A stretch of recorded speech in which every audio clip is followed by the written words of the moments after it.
Okay, let's start. Good morning, everybody. Thank you so much for coming. The booklets that I left there are from my last exhibition. So there are some of the pictures are the same as downstairs in the exhibition, and some are different. And you can get on most of the pictures you can see the real scale of the animals. So that's to scale in the booklet. Yeah, so just for reference. So has everybody seen the pictures downstairs? Yes? No? No? Okay, then I invite you to go afterwards. Yeah, because these are not I'm not showing the same pictures as downstairs, only a few of them. So first of all, I would really like to thank Mapletree for collaborating and hosting this talk, and VivoCity for providing the location for the exhibition. And so the question is, this is about muck diving. So muck diving doesn't sound very nice, right? Normally people go diving on coral reefs because the coral reefs have all the fish, and that's where you can see all the beautiful and colorful things. But muck diving is something completely different, and there are in Southeast Asia there are several places where you can do that. And if you look a bit closer, most of the locations are actually near volcanoes. And this is, sorry, this got cut off a little bit. So if you look at the volcano, right, you know this from Mount Fuji. This is a volcano in Bali. You see how the slope is very, very gentle. And also the volcano with the volcanic stone that is being broken up over the years, you can see the beaches are black. And this has many consequences. First of all, because the slopes are so shallow and there is so much sand, the sand covers everything. That means that there are no rocks that are sticking out, or at least not many rocks. And that also means that corals don't have anything to attach to. Yeah, so you can see it's a very gentle slope. Later, the beach at this area later falls off quite steep. This is in the northeast of Bali. You see there are no big resorts. All the hotels that are there, they are only for divers because the beach is not very beautiful. During high tide, the water goes up to the hotel. So everything is covered in sand. And this is what it looks like underwater. You have mostly sandy areas, and sometimes you have a bit of a hill and then some rocks are coming out. And there you find maybe a few corals, but mostly it's just sand. And here you can see two seahorses that are attached to the seagrass that is growing there. And there are always some kind of plants, they're called hydroids or seagrass, where animals then live. Yeah? And you can see here the diver is hovering above the sand, and I'll talk about this later as well. So first of all, the rule number one when you're diving in this environment is never touch the sand or anything else for that matter, right? I mean, you're not supposed to touch the animals. They don't like that. They get stressed out, and that can have quite bad consequences. I'll talk about that later, but you never touch the sand. Why don't you touch the sand? Well, because there are these guys. This is a scorpion fish, yeah, and it's hard to see where does the sand start and where does the scorpion fish start and so on. And they're very, very well camouflaged, but they're also extremely poisonous. Yeah, they have the spines on the back, and they like to bury during the daytime in the sand, or even when they're lying on the sand, you can't even see them properly until you're very close. And then there are other animals. This is a stonefish, yeah. And I don't know how they're doing this, but they're coating themselves with some kind of a slime, and then when they roll in the sand, or they swirl up a bit of sand and the sand settles to them, you can't even see their skin anymore, right? So you can only see the two eyes here, yeah, and the mouth open. And what they do is they just lie there, and when something swims over them, they just open the mouth and basically suck in whatever is swimming over them and eat it, yeah. And what you can see here, for example, you see this little brown thing here, that's a parasite. It's a bug that is living on the skin of the stonefish. And stonefish are they have one of the strongest poison in any fish on Earth. Yeah. So if you step on this, I mean, normally they're quite deep, so you don't walk at that depth anymore. But this can be quite dangerous. And then there are also these guys. This is another type of scorpion fish, and you see, looks like as if it like medieval spikes on the back, yeah, and you can also see it's completely covered with sand, and there's almost some kind of algae growing on it, and they just sit on the floor and wait for something to swim by, and then so they can eat it. Yeah? So you need to be always very careful. And the photographers, they will bite you as well when you touch the sand, because then I have to see if this works here. Because no, this I need to use the mouse. Because when you're in the water and you touch the sand, or when you're swirling, using your fins too aggressively, you swirl up the sand, and it takes quite a while until the sand settles. And then the pictures get really bad because everything that you take photos of is on the floor, right? And so the other photographers will be really mad at you if you don't have control over what you're doing. And what you can see here, this lady, she's standing straight in the water at a constant depth. And what she's doing is she's breathing very shallow, because if you breathe in too much, you actually float up, and if you exhale too much, you float down and then you touch the sand again. So it takes a bit of practice until you learn how to breathe in a way that you don't permanently go up and down, and that you don't touch the sand, and so on and so on. And this is what you see, for example, this is called a hairy shrimp. Yeah, this is smaller than a grain of rice.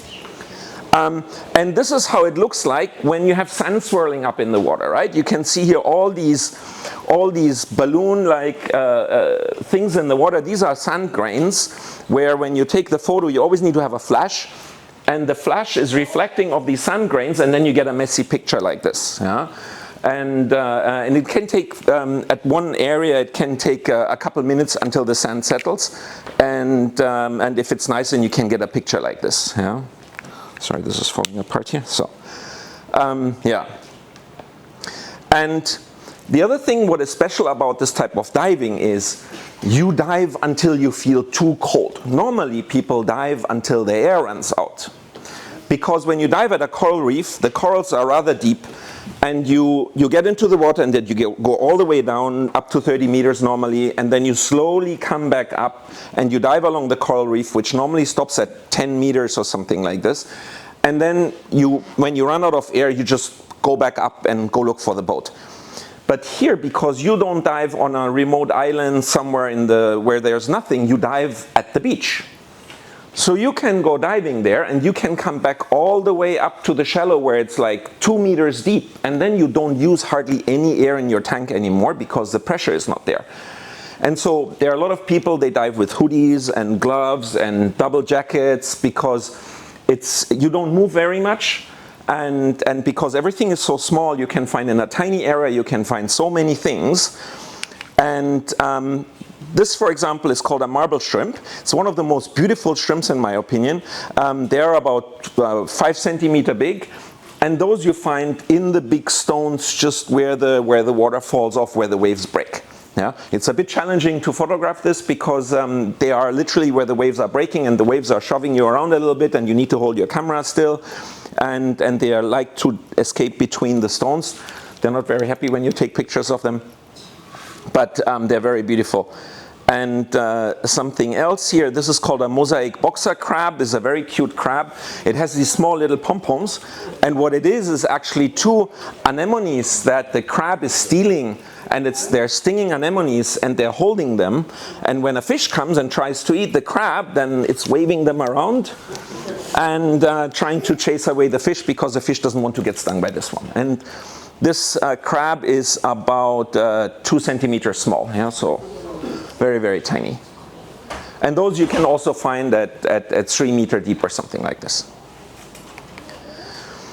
So, and when you do coral reef diving, normally you put up quite a distance, yeah? So you can go hundreds and hundreds of meters on a coral dive, especially when there's a current. But when you go diving there, the dive sites are really, really small, and you don't need a boat to go from one dive site to the other. You can just get out of the water, walk 20 meters down the beach, and then there is a next dive site.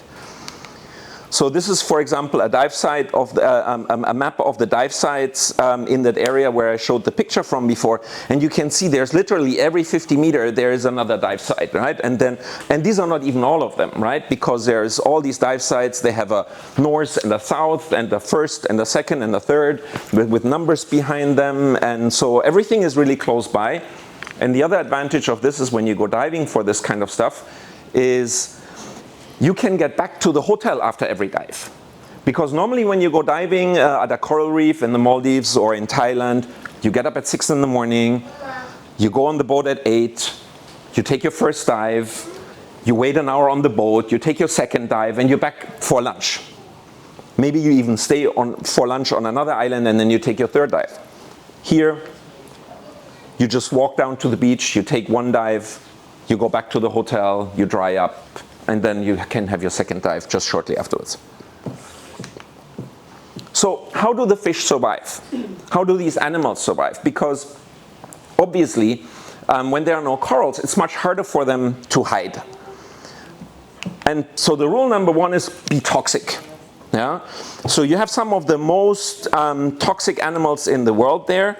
This is a baby guinea fowl pufferfish. It's about 5 centimeters. They get a bit bigger after a while. Then they're about this big. And this guy is just sitting there and waiting also for something to swim by. But this is the same species as you know from the Japanese fugu, right? They're very, very poisonous inside the body. So they're not going to bite you. But they are very well protected against being eaten because they have the poison inside them. This is a yellow boxfish. That's also a type of pufferfish. And they also have the poison inside the body. They have this very toxic liver. And when they get stressed, they actually spit out some of that poison.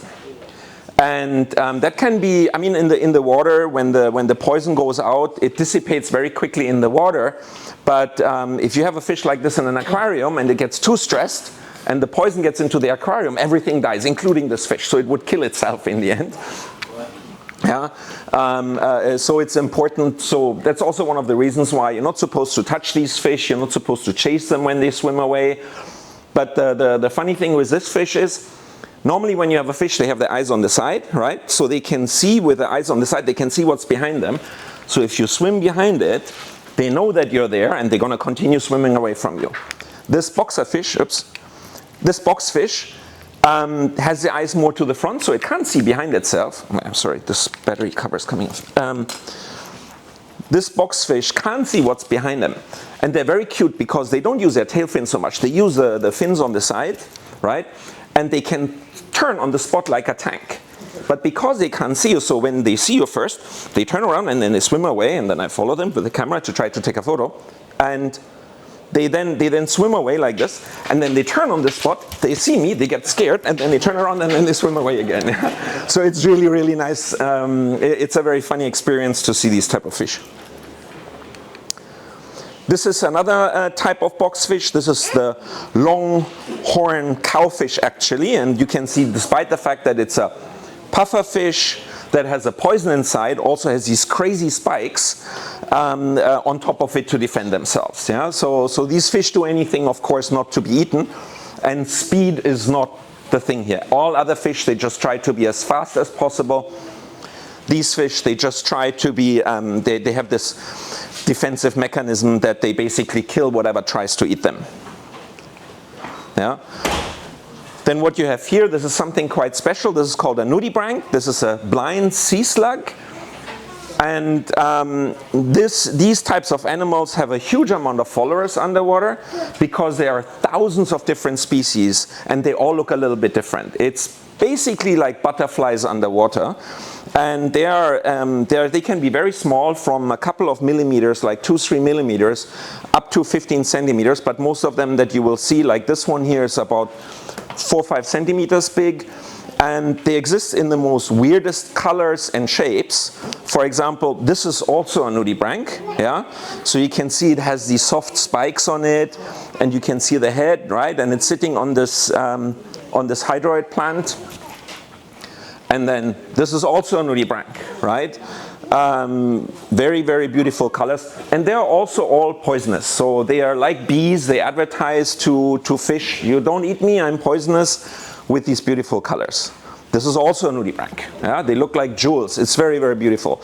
So if you're starting diving and you want to ID animals, you want to find out what's this type of animal that I saw, there's a book for fish, and then there's another bigger book only for these type of sea slugs, so you can identify them. It's a bit like collecting Pokemon. I know a lot of divers who have this book, and they made a check mark next to every single nudibranch that they have seen, and they're trying to catch them all, right? And there are some that only exist in one island, and if you go to another island, you see different types, but they exist all around the world. That's another one here. And they are blind. And they're breathing with this thing here. These are the gills, yeah. And interestingly, they also poop from there, right? So it's a bit weird that you poop and breathe on the same place, but I'm not a nudibranch, so I'm not gonna judge. And the mouth is down here. See, and there you see one laying eggs. They have an opening on the side, and they lay beautiful ribbons of thousands and thousands of eggs. And often you see the eggs sitting on the sand or somewhere. Yeah. So and then you have, so these are the animals that you're not supposed to eat if you're a fish, because it's going to kill you. But then there are the other animals that will actively kill you because they have these spikes. So here we see again a stonefish, right? It just came out of the sand. And as I said before already, this has one of the most deadliest poisons in a fish. Then you have this here. This is a blue ring octopus. And it's very small, right? It's only this big. If you have been in Australia, you see them more often, but on the beach in tide pools.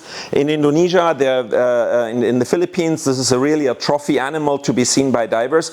And you can see these are just some coral branches, some dead coral branches here, and this octopus also at the size, right, and this is the head, is then only half of it, right, is hiding next to it, and it can be really, really difficult to spot. Yeah? And when they're peaceful, when they're calm, you can only see very faintly these blue rings here, but when they get annoyed, they really show off these blue rings, and they have a bite. I mean, it's very small, they're not going to attack divers, but this is also one of the deadliest poisons in the whole world that these octopuses have. Yeah. And then you have these sea snakes. They don't exist everywhere, but they're also extremely poisonous. So and the dive masters, they will tell you, oh, don't worry about the sea snakes. They have such a small mouth. They can only bite you between the fingers, which is not really true. They can open their mouth quite far, but the dive masters, they try to calm people down by saying it's not so dangerous. They are not dangerous. They don't do anything. Yeah, I've seen a dive master, and that wasn't really nice, but the snake was in a hole with the head in the hole trying to catch something there, and the dive master just grabbed it by the tail and pulled it out, and I wasn't really happy. But they always try to tell stories to make people not so afraid. And then the other resort, if you don't want to get eaten, is just be super, super tiny. Yeah. So here I've been diving, and I carry a small metal ruler with me, and you can see. So this is a baby frogfish. It's called a painted frogfish. They're called painted because when they become adult, they change the color and they're quite colorful. But you can see. So this is 1 millimeter. This is a 0.5 millimeter. So you can see there is this whole fish is maybe 8 millimeters small, right? And here you see this is a baby lionfish, also very, very, very tiny, very beautiful, and they're also just sitting. There's a predatory fish, so they're just sitting around waiting for something to swim by, and yeah.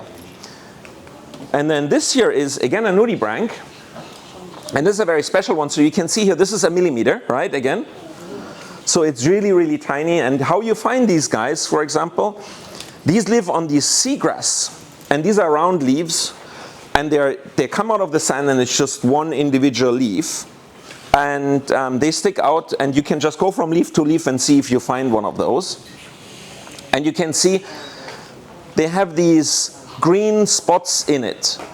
And what the sea slug is doing, it's living on this leaf, and it's sucking the chloroplasts out of the leaf. So the chloroplasts are the cells that generate electricity, that generate energy from the sun, right? So, and they suck them out of the leaf, and they transport them into their own body, and then the sea slug can create photosynthesis in its own body, right? So it's essentially becoming a plant. And it's very, very, very tiny and also then quite difficult to take photos of. And then the next way is if you're not toxic, you're not poisonous, and you're not small, then you just cheat. Yeah? That's very often done. For example, what you see here, this is a juvenile pinnet batfish. Very, very beautiful. Also very coveted by dive photographers to take pictures of. When I took this picture, I went the next day, I went on Instagram and I saw 8 other divers posting the picture of the exact same fish at the exact same spot. Yeah? Because this fish is camouflaging itself and it's pretending to be a flatworm. This is a flatworm. They're poisonous, right? So, and this fish is standing there and saying, I'm not a fish, you need to believe me, I'm a worm, you can't eat me. And this is also why the fish doesn't swim away when you go there. Because if it would swim away, it would give away the fact that it's not a worm, it's a fish. Right? So it says, no, no, no, I'm a flatworm, believe me. And you can then find the same fish over weeks until it matures. You can find it at the same spot and you can go and visit it. Take hopefully beautiful pictures. This is a bit challenging to photograph because you can see everything is so black that if you have a cheap camera, you will not even see the eyes or these fins. It's just black in black with a yellow outline. Right, so it's pretending to be this flatworm, and this is how they look like when they're adult. Yeah, so completely different because then they're bigger and faster and they can actually run away from predatory fish, but when they're a baby they're too vulnerable. And other fish, there's another batfish a bit similar to this when it's, first this one here, this is a mimic octopus. This is a very, very rare animal that's also very sought after by divers and dive photographers. And this mimic octopus can pretend to be about 15 different animals. So it can spread out the arms and pretend to be a lionfish, or it can go into a sand hole and then stick out only 2 arms and then pretend to be a sea snake. Or it can make itself flat, put the arms behind him, and then swim like this and pretend to be a flounder. Flounders are also poisonous. Yeah? So you see, it didn't like me to take photos, so it swam away and pretended to be a flounder, so I won't eat it. And then, so if you can't cheat, what you're doing then is you make yourself invisible. So how do you make yourself invisible? Well, you blend in the surroundings. So what you don't see here are 2 shrimp that live on a slimy type of sponge. So the one shrimp is here, right? These are the eyes. Here you see the arms. This is the tail, and the other shrimp is here. And you see the arms here and the antenna going away here. Yeah. So, and they're only about 1.5 centimeters small. And then this here is a wire coral. They come out of the ground and they can be 3-4 meters long. And these tiny gobies, they live on them, and they make sure that they're always on the opposite side from you. So when you're coming, they just go from this side to the other side very quickly, and they're stuck permanently on these corals and hide there very well. And this is on the same type of coral. You can see this is a completely transparent shrimp. It's about 2 centimeters small and very difficult to see. You basically only see them when they're moving, otherwise it's really difficult to spot them. Or this is another type of batfish. When they're babies, they pretend to be a dead leaf, and they also don't swim. They're really just sitting in the water. They're only touching the ground with the fin down here, and when the waves are coming, they really flop around like a dead leaf in the water. And also when you come very close, they won't swim away, because then again they would be giving away that they're not a dead leaf, but actually a fish. And you can even see how the fin is transparent here, so it doesn't break the line with being a dead leaf. Or these are 2 shrimps. They live on something what's called a feather star, and these feather stars they are quite big, and they exist in many different colors, and there are always shrimps sitting on them. And in the booklet you can see one. There's blue. That's also downstairs the picture. And you can see how they adjust the color exactly to match the animal that they're living on. And the interesting thing is that these feather stars, they exist in many different, in many different colors. And you have here on these two pictures here, the blue one and the white one, you see the same type of feather star in different colors and other animals matching exactly the color that you have. And then you have this guy here. This is called a bobtail squid. That is about 2 centimeters or smaller, and it's a type of squid. It's a really fascinating animal because what it does, it can fluoresce. A lot of animals, they emit light underwater, and this one is emitting light from below, and the scientists think that it's trying to hide its own shadow so that it can't be seen as easily. But what this guy is doing, and what this guy is doing, let me just start this here. So this is a bit of a shaky footage, but what you see, so I saw this guy at night, yeah, it only comes out at night and it's sitting there, and the moment it sees me, and it's got fed up with it, then it tries to hide, and it blows water into the sand, and then the sand is coming up and he can hide, and then he has his long arms and he tries to cover himself. Yeah. And then it's pretending it's not there anymore once it's done. Ship. One more. Come on, just a bit more. You can do it. Yeah, and it's done. Yeah. So now you can't see it anymore. Okay. We just take that for granted. Okay. So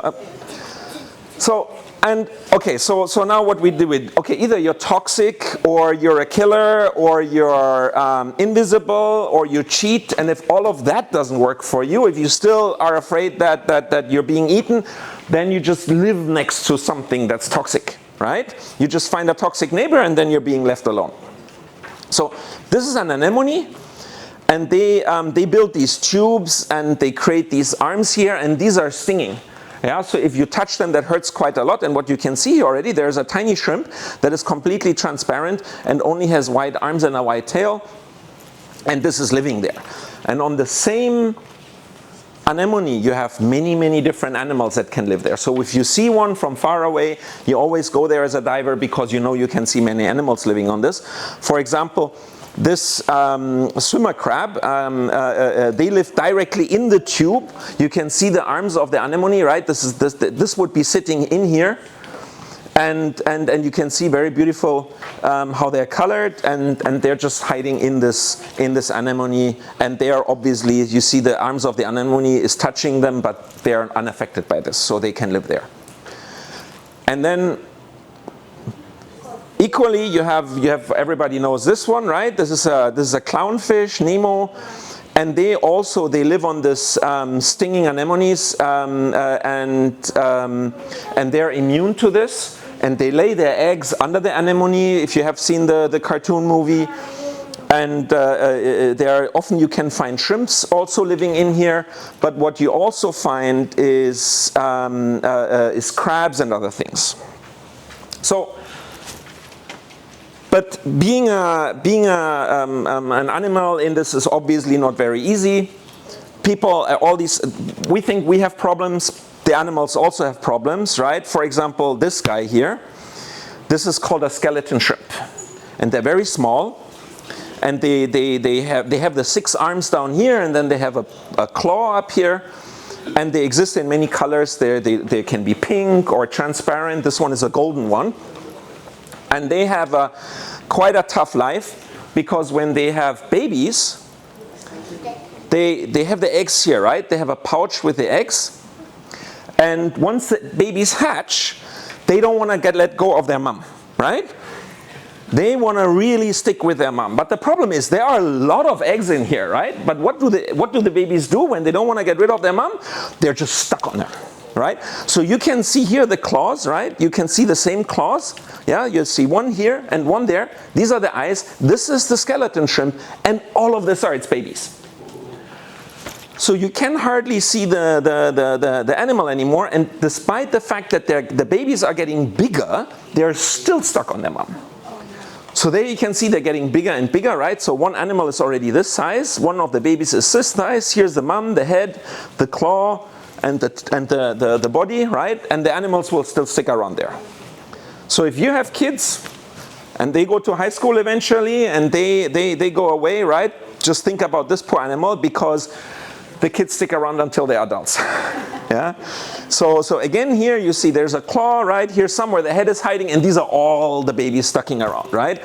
And as with in probably many families, that they're just hanging around, and even then, this is the last guy. He didn't want to leave home, despite the fact that he's clearly an adult, yeah, and is still stuck on the poor mom. But you can see from the color that this is a juvenile, and they become yellow then only when they become an adult. Yeah.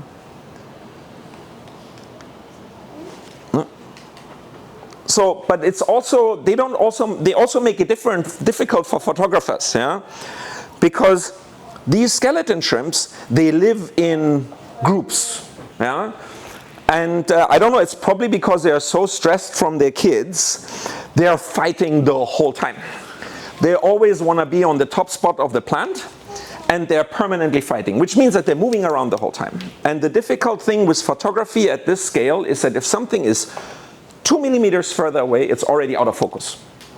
So you need to find the time when this animal is not only in focus, but also that it stays where it is and that it looks at the camera, because nobody wants to see the back of a shrimp. Yeah. So then if you're lucky, it's looking at you, but you can see the shrimp, it's actually bends at 90 degrees at the hip. So they're not only like a fish that they can move away, but they can actually go like this, and then they're completely out of your frame, and you can't take a photo anymore. And then they come hopefully back, and then you can take a nice photo. But they're very flexible, and they're permanently going backward and forward. But when they finally hold still, then you can take a photo like this, right? And then when me as a photographer, right, these challenges to take these photos, I've been taking, for example, this porcelain crab. This is a photo from 2012 with the second dive camera that I had, a very compact one, and this is the same anemone as the clownfish live on. And these crabs, actually, what you see here, they have two sets of arms, right? And what I found out after a while is that these arms, actually, they have a fan there. It's like an umbrella without the fabric on. And what they do is they spread out these arms, and they can catch algae or plankton that's swimming in the water, right? So I tried to take a picture of this, but the challenge is, of course, first of all, they're sitting on a toxic anemone that I don't want to touch because I burn myself. Luckily, I have a big camera in front of me. But I tried to take the photo of these fans, yeah? And this was then in 2015. Then I had a little bit better camera, and I tried to take the picture of these fans. And eventually I found out that if your background is far away, then it becomes black, and then you can see it a little bit better. And so if you consider this whole crab is only 4 centimeters big, right? So you can imagine how fine these hairs are. And so there I got a bit better skill to how to take these photos so that I get them with a black background. But then eventually, now with my latest camera that I have, I was able to take this picture. And imagine, right, the whole crab is 4 centimeters maybe. Here you can now see the lines in the eyes, and you can see these hairs. And you can see that the hairs have hairs on them, right? And this is really fascinating, because when you do such close-up photography, you don't only see stuff that you can't see with your bare eyes anymore. You can see stuff that you didn't even know existed. Yeah. So and if you go downstairs and see the photos, you will see that there are all these small details that it's completely impossible to see this with your bare eyes. So, and fish also, I made my progress with photography. Fish also make their progress. For example, this beautiful thing here, that's a baby of an emperor angelfish. And if you look at the pattern a little bit closer, you can see that in the back it has this S shape, and the rest are these circles. And this is about 2 centimeters small. Yeah. And then when they grow up, suddenly you can see the S is gone, and now it's not only the white lines, it's the blue lines come out a little bit more, and they have this pattern. And this would be then about 5 centimeter big. And then when they get older, they get these dots on the back. And when they get even older, suddenly they start changing the color. Yeah? So you see a little bit yellow coming out, and there are these lines here protruding, and the face getting white, and so on and so on. And then eventually then they look like this, and at this point the fish is probably about 10 centimeters. And you see the circles have almost completely vanished, and you see the yellow lines being very, very prominent. The face is getting a bit more whitish, and this is then when they're adult. Yeah. So, and this fish is then about 30 centimeters big. So this is one of the biggest fish that you find in this area, and it's exceedingly beautiful. So between the fish that change the color and the pattern completely when they grow up, and the animals that can change their colors like squid and octopus and many other fish can change their colors instantly, it's a really exciting thing to dive and to not only just see one fish but see over time how everything develops and so on.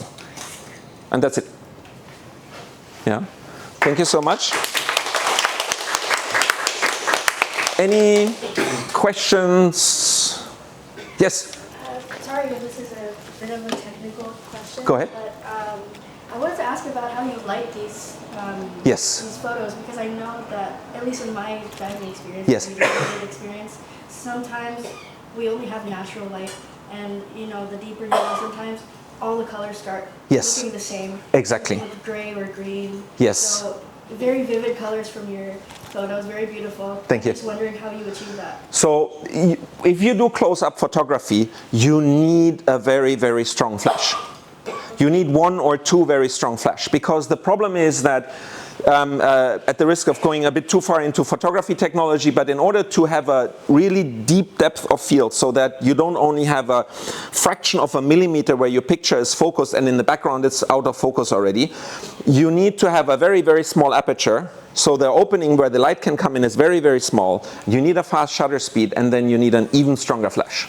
So, and the flash is really, really close by. If you do wide angle photography, you put your flash on arms out like this, but the macro photography, the flash is directly next to the lens, and you rather have the risk that the flash is bleeding into your picture and overexposing it, but you need a very, very strong flash. Yeah. So when you're looking for a subject, do you have a searchlight on you, maybe? No. Or how do you find Well, yes. People dive with torchlights, definitely. Some people dive with magnifying glasses if they don't have a camera. I don't have a third arm, so I can't, right? But people dive with magnifying glasses, people dive with torchlights to better see stuff. But the advantage of this type of diving is you don't try to take a photo of something that is 15 meters away. Everything is 5 centimeters in front of you. Yeah. So and at this distance, then it's much easier. Yeah. Yeah. Thank you for the question. Yes. What kind of camera do you use? I'm using a Canon R5 Mark II with a mirrorless camera. So it's a very, very advanced model with a 100 millimeter lens and an additional diopter in front of it. So I have a very, very strong lens and a magnifying glass that is especially made for underwater photography that is about 3 centimeters thick glass in front of it. And there's a trade-off, because if the camera is magnifying things at that scale, when you look through the viewfinder and you're just 3 centimeters off, you're not at the subject anymore, right? Or half a centimeter, right? If something is just a millimeter big, that you then are off to the side is very, very easy. So a lot of photographers, they don't like that big magnification, and they rather stay a little bit further away. But I learned over time how to take these photos so that I can aim properly despite the big magnification. Special housing for it? Yes, so when you dive with this, there are no cameras that you can take directly underwater. There are a few cameras, like Olympus is making one that you can go snorkeling with, about 10 meters deep. But you need a special case that is custom made for the type and model of camera that you have, because you need to actuate the buttons from the outside, right? And if you put a camera into a plastic or a metal case, then you can't touch the buttons anymore. So these are quite expensive metal cases for the camera, and then another separate attachment depending on what lens you're using. Yeah. And the whole rig that I'm using weighs 12 kilos on land. So to carry that from my room to the jetty is quite a work over time. Some resorts in these areas, they have a specific camera room next to the dive center where you can keep your camera so you don't have to carry it all the way back and forward, where you can charge your batteries and so on and so on. Yeah. Yes. How do you position your stroke for different sizing of like nudibranchs or like crabs? So the standard, what people do is that they put the strobe either from the side or from the back towards the object, or from the side. When you put it to the side, there's a certain risk that the light is actually entering your lens, and that's very bad. Then you overexpose or you get halos in the picture. But in the end, it's a creative choice. Because a lot of people, for example, the tricky part is what you see in a lot of pictures here is you see stuff in the background. And this is obviously much nicer, the black background is much nicer than having something in the background. The animal pops out more.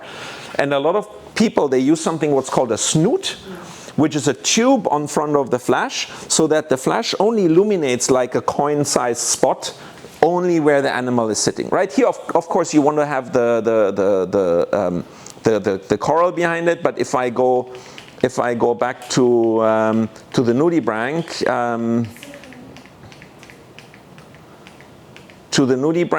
that we had on the black background, right?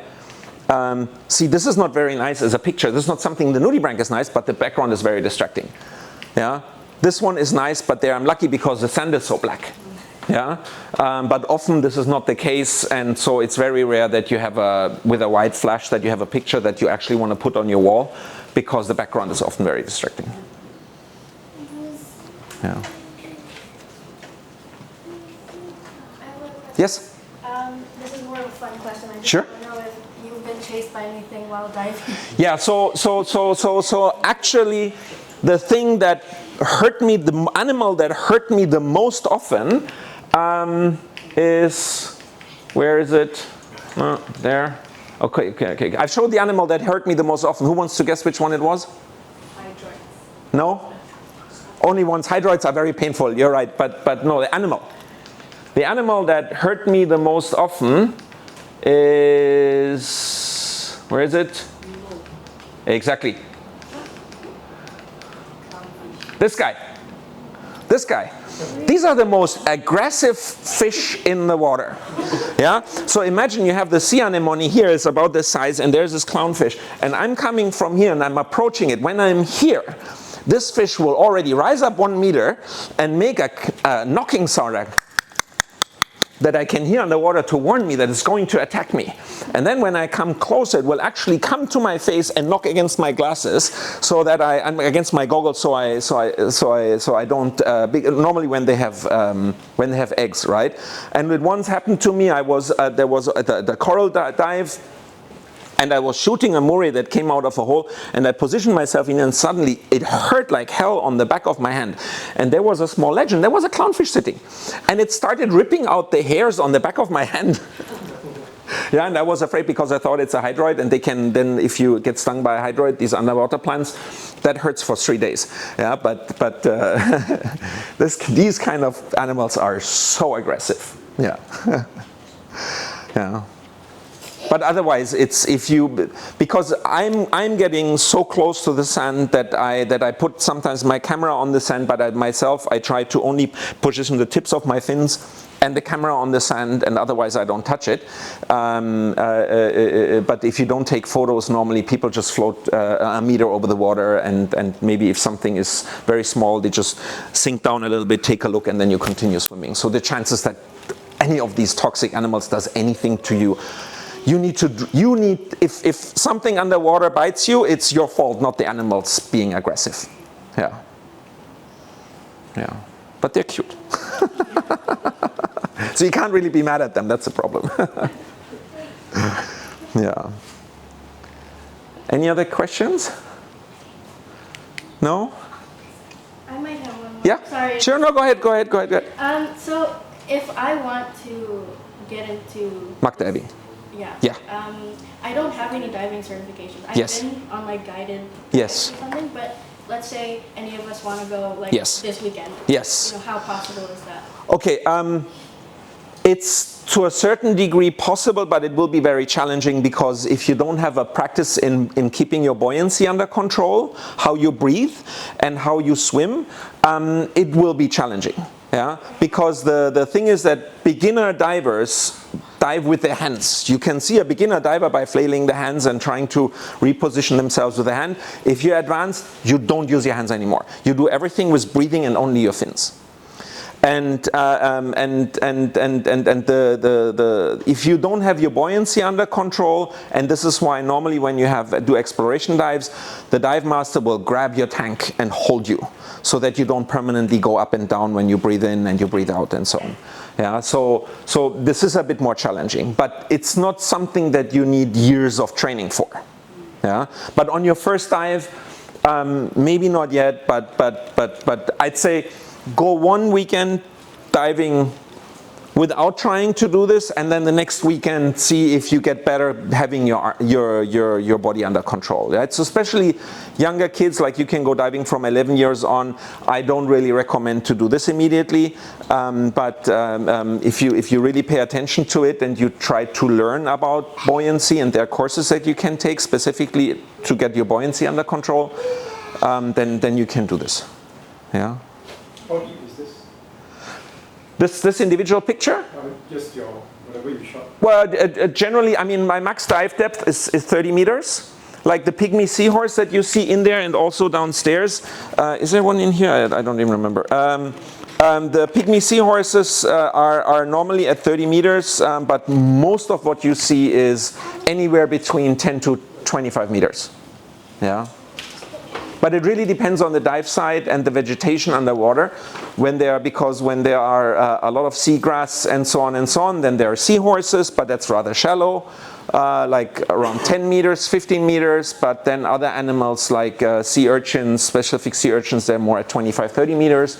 So it really depends. Yeah.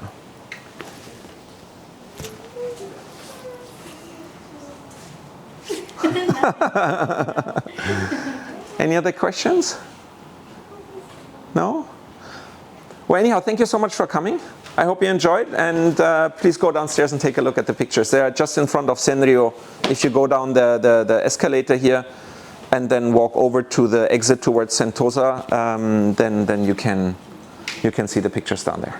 Yeah? Thank you so much, everybody. Thank you.